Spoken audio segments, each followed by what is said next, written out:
नमस्कार दर्शक बंधु आज भिडियो रे आपण मानकु स्वागत। वीडियो देखिबा पूर्वरु वीडियो को लाइक करी चैनल टी को सब्सक्राइब करंतु। एही वीडियोटी एक पौराणिक कहानी उपरे आधारित। मृत्यु एही पृथ्वीर एमिति एक सत्य जहाकू आज पर्यंत केही एड़ाई पारि नाहंती। राजा हेउ कि भिकारी, ऋषि हेउ कि योद्धा, जेउठारे जन्म अछि सेठारे मृत्यु निश्चिंत। किंतु जदि मु कहे एही सृष्टि रे एमिति जणे बालक थिले जे स्वयं जमराजा को चैलेंज करथिले, जहाकू नेबाकू जमराजा निजे आसीथिले, किंतु शेषरे खाली हाथ रे फेरिबाकू पड़िला। किए थिले सेही बालक, केउ शक्ति रे से मृत्यु को मध्य पराजित करिथिले? काहेकि स्वयं महादेव क्रोधरे प्रकट होई जमराजा सामने रे ठिया हेले? आज आमे जानिबा सेही अमर कहानी महाभक्त मार्कंडेय कहानी। एही कहानी रो शेषरे एमिति एक रहस्य लुचिछि जहा प्रत्येक शिव भक्त जानिबा उचित। तेणु भिडियोटी को शेष पर्यंत निश्चय देखंतु। बहुत पुराना कथा। सत्य जुगरे जणे महान ऋषि थिले, तांकर नाम मुर्कुंड। से वेद यज्ञ और तपस्या रे प्रसिद्ध थिले। तांको पत्नी मनस्विनी मध्य अत्यंत धार्मिक और पतिव्रता थिले। सेमानंक आश्रम रे केबे कौनसी अतिथि खाली हाथ रे फेरु नथिले। झुली भूखिला को भोजन, तृषात को जल और दुखी को संतान देवा सेमानंकर दैनंदिन धर्म थिला। तथापि तांको जीवन रे गोटे गभीर दुख थिला, संतानर अभाव। वर्ष वर्ष धरी कटिगला। वर्ष पर वर्ष बीती चलिला। अनेक यज्ञ, अनेक व्रत, अनेक प्रार्थना कले, किंतु कौनसी फल मिलला नहीं। शेषरे दुहे निष्पत्ति नेले एबे स्वयं महादेव को प्रसन्न करिवे। सेमाने हिमालयर घन जंगल को जाई कठोर तपस्या आरंभ कले। प्रखर खरारे, मुसलधारा वर्षारे, शीतर कठिन राति रे मध्य तांको ध्यान भंग हैला नहीं।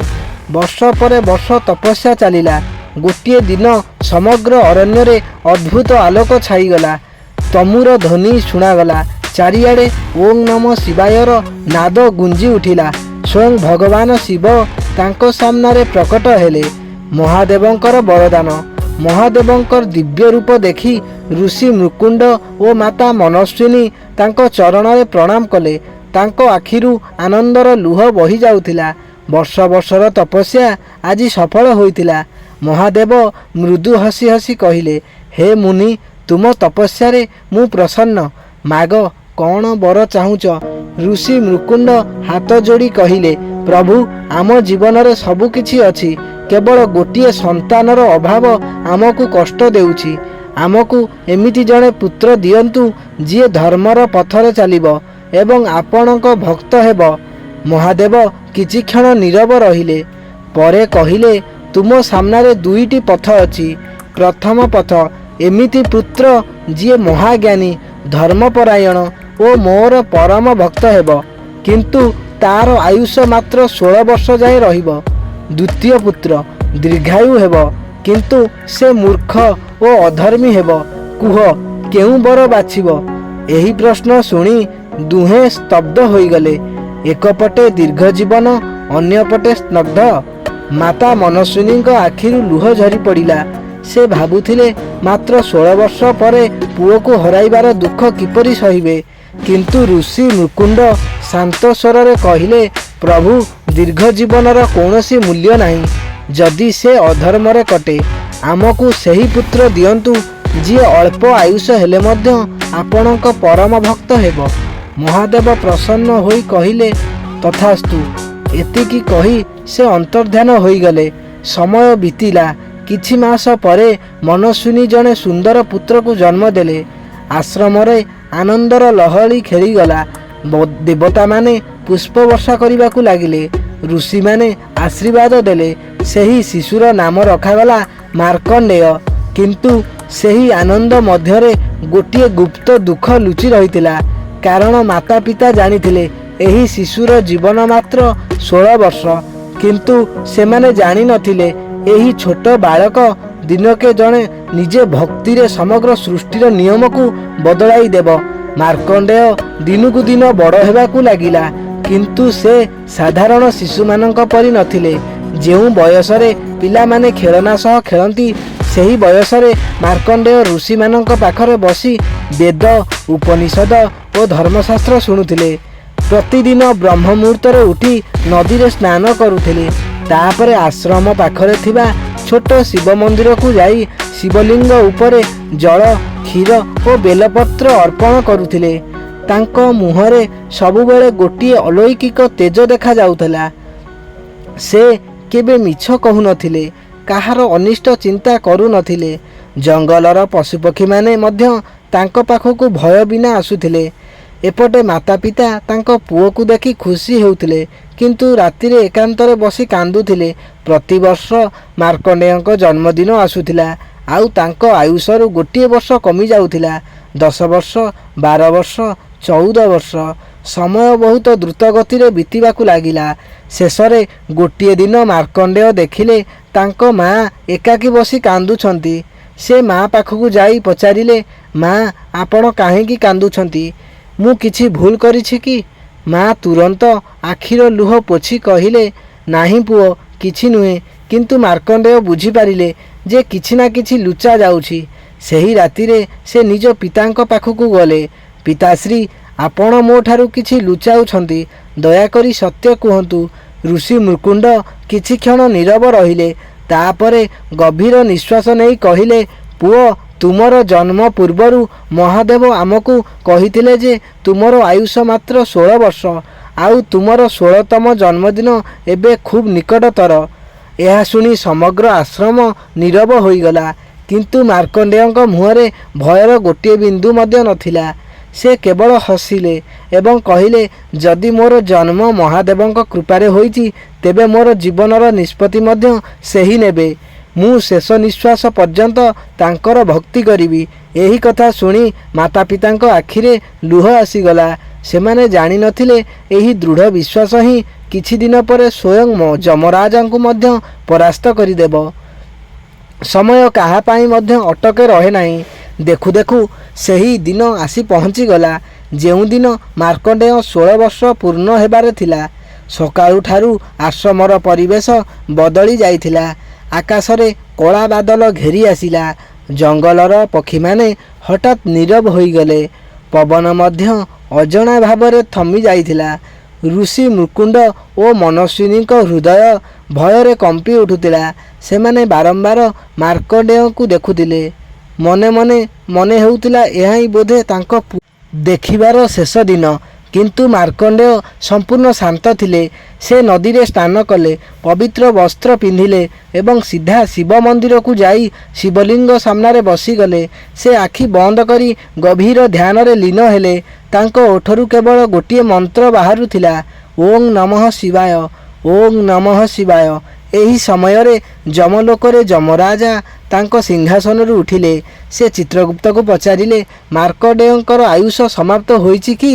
ଚିତ୍ରଗୁପ୍ତ ତାଙ୍କ ବିଶାଳ ପୁସ୍ତକ ଖୋଲି କହିଲେ, ହଁ ପ୍ରଭୁ, ଆଜି ତାଙ୍କର ପୃଥିବୀର ଶେଷ ଦିନ। ଯମରାଜା ପ୍ରଥମେ ନିଜ ଦୂତମାନଙ୍କୁ ପଠାଇଲେ। ସେମାନେ ପୃଥିବୀକୁ ଆସି ଶିବ ମନ୍ଦିରରେ ପହଞ୍ଚିଲେ। କିନ୍ତୁ ମନ୍ଦିର ଭିତରକୁ ପାଦ ଦେବା ମାତ୍ରେ ହିଁ ସେମାନେ ଭୟରେ ଥରିଲେ। ମାର୍କଣ୍ଡେୟଙ୍କ ଭକ୍ତି ଏତେ ପ୍ରବଳ ଥିଲା ଯେ ଯମଦୂତମାନେ ତାଙ୍କ ନିକଟକୁ ଯାଇପାରିଲେ ନାହିଁ। ଭୟରେ ସେମାନେ ଫେରି ଯମରାଜାଙ୍କ ପାଖକୁ ଗଲେ। ଯମରାଜ କ୍ରୋଧିତ ହୋଇ କହିଲେ, ଯେତେବେଳେ ମୃତ୍ୟୁର ସମୟ ଆସିଯାଏ, ସେତେବେଳେ କୌଣସି ଶକ୍ତି ତାକୁ ରୋକିପାରେ ନାହିଁ। ଏଥର ମୁଁ ନିଜେ ଯିବି।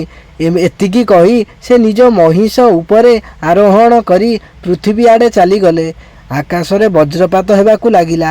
ଚାରିଆଡ଼େ ଅନ୍ଧକାର ଛାଇଗଲା ଏବଂ ଶେଷରେ ଯମରାଜ ନିଜେ ଶିବ ମନ୍ଦିରର ଦ୍ୱାରରେ ପହଞ୍ଚିଗଲେ। ମାର୍କଣ୍ଡେୟ ଏପର୍ଯ୍ୟନ୍ତ ମଧ୍ୟ ଆଖି ବନ୍ଦ କରି ଶିବଲିଙ୍ଗଙ୍କୁ ଆଲିଙ୍ଗନ କରି ଭକ୍ତିରେ ଲୀନ ଥିଲେ। ଆଗକୁ ଯମରାଜ ଫାଶ ଫିଙ୍ଗିବେ ବୋଲି ଭାବିଲେ ଏବଂ ସେହି କ୍ଷଣରେ ସ୍ୱୟଂ ମହାଦେବ ପ୍ରକଟ ହେବେ। ସେହି ଦୃଶ୍ୟ ଏହି କାହାଣୀର ସବୁଠାରୁ ରୋମାଞ୍ଚକ ହେବ। ମନ୍ଦିର ଭିତରେ ଗଭୀର ନୀରବତା ଛାଇ ରହିଥିଲା। एकपटे शिवलिंग को दृढ़ भाव आलिंगन करी भक्ति लीन थे मार्कंडेय, अन्यपटे स्वयं मृत्युर देवता जमराज। जमराज गंभीर स्वर रे कहिले, हे बालक, तुमर पृथ्वीर समय समाप्त होईची, मो सह चाल। किंतु मार्कंडेय ध्यान भंग है नहीं। तांको मुखरु केवल गोटे ध्वनि बाहरुथिला, ओं नमः शिवाय, ओं नमः शिवाय। ଯମରାଜ ପୁଣି କହିଲେ, ମୋର ନିୟମରୁ କେହି ବଞ୍ଚି ପାରିବେ ନାହିଁ। ତଥାପି ମାର୍କଣ୍ଡେୟ ଶିବଲିଙ୍ଗକୁ ଆହୁରି ଜୋରରେ ଧରିଲେ। ଏହା ଦେଖି ଯମରାଜ କ୍ରୋଧରେ ନିଜ ଫାଶ ଫିଙ୍ଗିଦେଲେ। କିନ୍ତୁ ସେହି ଫାଶ କେବଳ ମାର୍କଣ୍ଡେୟଙ୍କୁ ନୁହେଁ, ଶିବଲିଙ୍ଗକୁ ମଧ୍ୟ ଘେରିଦେଲା। ପରବର୍ତ୍ତୀ କ୍ଷଣରେ ସମଗ୍ର ପୃଥିବୀ କମ୍ପି ଉଠିଲା। ଆକାଶରେ ବଜ୍ରପାତ ହେବାକୁ ଲାଗିଲା। ମନ୍ଦିର ଭିତରେ ଏକ ପ୍ରଚଣ୍ଡ ଜ୍ୟୋତି ପ୍ରକାଶ ପାଇଲା। ଶିବଲିଙ୍ଗ ଦୁଇ ଭାଗରେ ବିଭକ୍ତ ହୋଇଗଲା ଏବଂ ସେହି ଦିବ୍ୟ ଜ୍ୟୋତିରୁ ସ୍ୱୟଂ ଭଗବାନ ମହାଦେବ ପ୍ରକଟ ହେଲେ। ତାଙ୍କ ଜଟାରୁ ଗଙ୍ଗା ପ୍ରବାହିତ ହେଉଥିଲା। ତୃତୀୟ ନେତ୍ରରେ ପ୍ରଳୟର ଅଗ୍ନି ଜଳୁଥିଲା। ହାତରେ ଥିଲା ତ୍ରିଶୂଳ। ମହାଦେବଙ୍କ ରୌଦ୍ର ରୂପ ଦେଖି ଯମରାଜ ମଧ୍ୟ କିଛି କ୍ଷଣ ପାଇଁ ସ୍ତବ୍ଧ ହୋଇଗଲେ। ମହାଦେବଙ୍କ କଣ୍ଠରୁ ଗର୍ଜନ ଶୁଣାଗଲା, ହେ ଯମ, ମୋର ପରମ ଭକ୍ତ ଉପରେ ଫାଶ ଫିଙ୍ଗିବାର ସାହସ କେମିତି କଲ? ଯମରାଜ ନମ୍ର ସ୍ୱରରେ କହିଲେ, ପ୍ରଭୁ, ମୁଁ ମୋର କର୍ତ୍ତବ୍ୟ ପାଳନ କରୁଥିଲି। ତାଙ୍କ ଆୟୁଷ ସମାପ୍ତ ହୋଇଯାଇଛି। ମହାଦେବ କହିଲେ, ଯେ ଭକ୍ତ ନିଜର ସମ୍ପୂର୍ଣ୍ଣ ଆତ୍ମାକୁ ମୋ ପାଖରେ ସମର୍ପଣ କରେ, ତାର ରକ୍ଷା କରିବା ମୋର ଧର୍ମ। ଏହା କହି ମହାଦେବ ନିଜ ତ୍ରିଶୂଳ ଉଠାଇ ଯମରାଜଙ୍କ ଉପରେ ପ୍ରହାର କଲେ। ଯମରାଜ ଭୂମିରେ ପଡ଼ିଗଲେ। ସମଗ୍ର ସୃଷ୍ଟିରେ ହାହାକାର ସୃଷ୍ଟି ହେଲା। କାରଣ ଯଦି ଯମରାଜ ନଥାନ୍ତେ ତେବେ ସୃଷ୍ଟିର ଜନ୍ମ ମୃତ୍ୟୁର ଚକ୍ର ବନ୍ଦ ହୋଇଯାଇଥାନ୍ତା। ଦେବତାମାନେ ବ୍ରହ୍ମା ଓ ବିଷ୍ଣୁ ମହାଦେବଙ୍କ ପାଖକୁ ଆସି ପ୍ରାର୍ଥନା କଲେ, ପ୍ରଭୁ, ଯମରାଜଙ୍କୁ କ୍ଷମା କରନ୍ତୁ। ସେ କେବଳ ନିଜ କର୍ତ୍ତବ୍ୟ ପାଳନ କରୁଥିଲେ। ମହାଦେବଙ୍କ କ୍ରୋଧ ଶାନ୍ତ ହେଲା। ସେ ଯମରାଜଙ୍କୁ ପୁନର୍ଜୀବନ ଦେଲେ। ତାପରେ ମାର୍କଣ୍ଡେୟଙ୍କ ମୁଣ୍ଡରେ ହାତ ରଖି କହିଲେ, ଆଜିଠାରୁ ତୁମେ ଚିରଞ୍ଜୀବୀ। କାଳ ମଧ୍ୟ ତୁମକୁ ସ୍ପର୍ଶ କରିପାରିବ ନାହିଁ। ତୁମେ ସଦା ମୋର ପରମ ଭକ୍ତ ଭାବେ ପୂଜିତ ହେବ।